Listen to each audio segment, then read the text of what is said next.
Mona in California. You're on the Investigative Journal.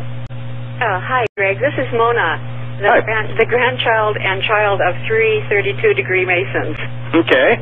And I object to the war, and I object to our controlled media and the hate speech laws. Okay. But I see these problems as coming from the House of Rothschild, not from Freemasonry.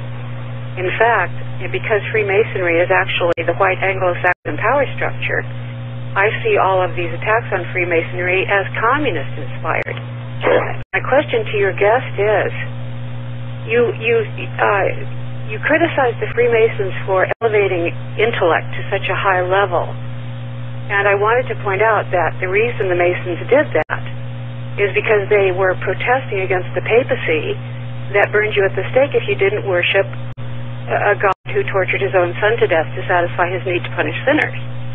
Now, why would you not agree that intellect should be elevated above such superstition?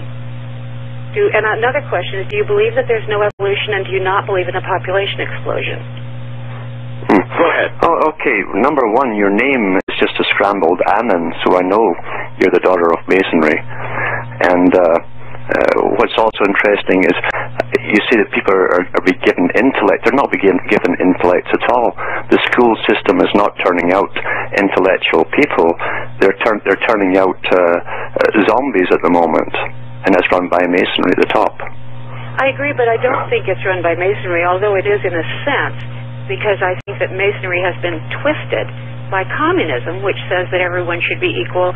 We shouldn't give different education to gifted children that we give. Yeah. Well, if you read Trotsky, his own book is called My Life.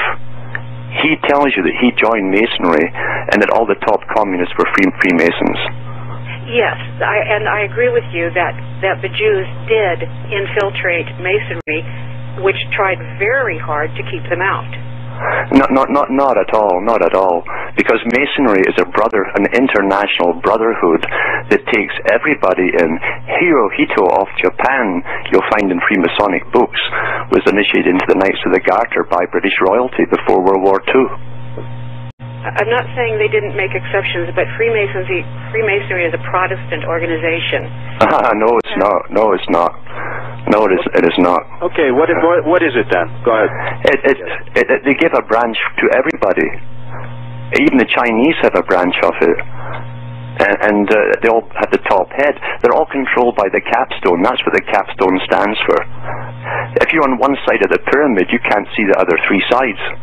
So you're saying there's American Freemasonry, Protestant Freemasonry, there's a Catholic one, yeah. Catholic one, a Hindu, I mean, as we go along. Yeah. And you find these guys, if you trace it, you can find that Freemasons in all. John Dewey, all these boys were Freemasons.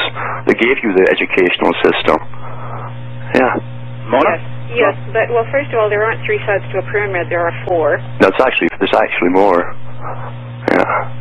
And I'm lost there. What do you guys mean? Well, he said that there were three sides to a pyramid, but No, I said if you're standing on one side, you don't see the other three. Oh, yeah, right. There's also another one below it, the base. Okay, now, what I'm saying is that it was clear in my upbringing that the Masons did not allow Catholics or Jews in because they didn't want to be. They did not want to be infiltrated with superstitious nonsense. They certainly did put intellect above everything else.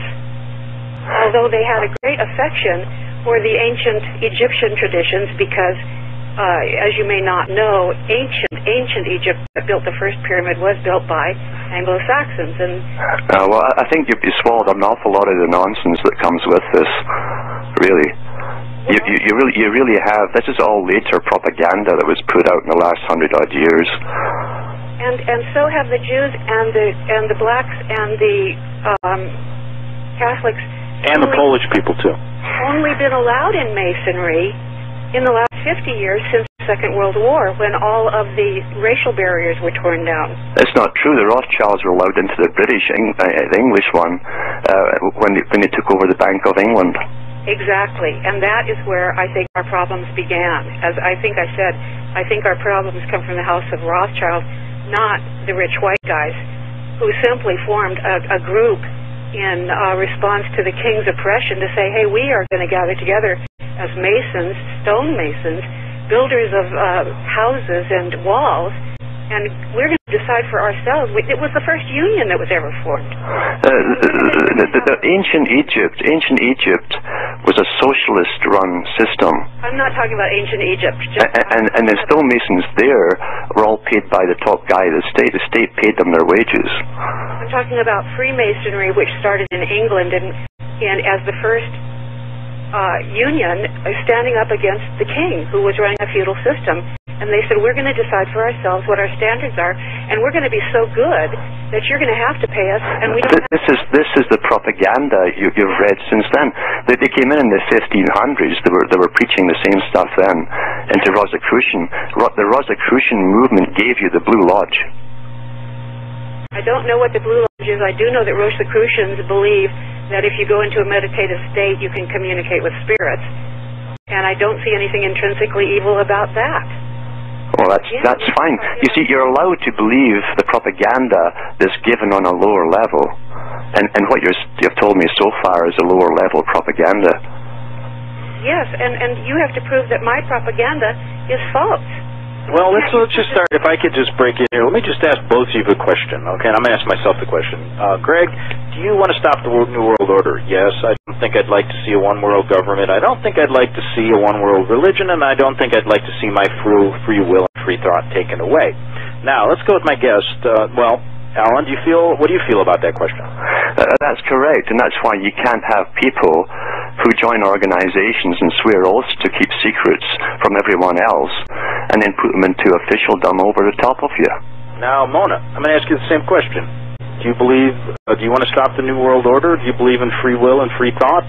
Yes, but I do not think that precludes people from joining clubs and having secrets. Okay. Okay, well, there's your problem. Because we could go on for a while. That's your problem right there, yeah. Okay. Mona, thank you so much. You can call anytime. Let's move on. Joyce in Wisconsin on the Investigative Journal. Yes, thank you for your program. Okay. While you were speaking to the lady that was just on, I just wanted to add before I ask my question, my father was a member of the Blue Lodge of the Scottish Rite, and he read a book that a friend had given him before he died. I would say maybe it was about 8 years before he died. And the author's last name was Streeter. I was young, and I wasn't paying too much attention, but I do remember a little bit about what was going on. And the book was entitled In High Places, and my father was never the same. He was a secretary-treasurer for a lodge in a suburb of the city I grew up in. And he never did support going to the meetings or anything about Freemasonry. He just gave it up. He never attended any more meetings. And I was so thankful for that friend, whoever he was, to straighten my father out.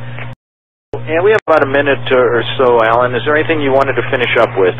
Yeah, well, that shows you the pigeonholes that people are in, where you have daughters of Masons. In my first book, they should read that, because I photocopy right out of their own charter books from the Grand Lodge of England that tells you that the female sects are simply there for show, and they're never given the real secrets. And I print it all up for them. They're being used, yeah.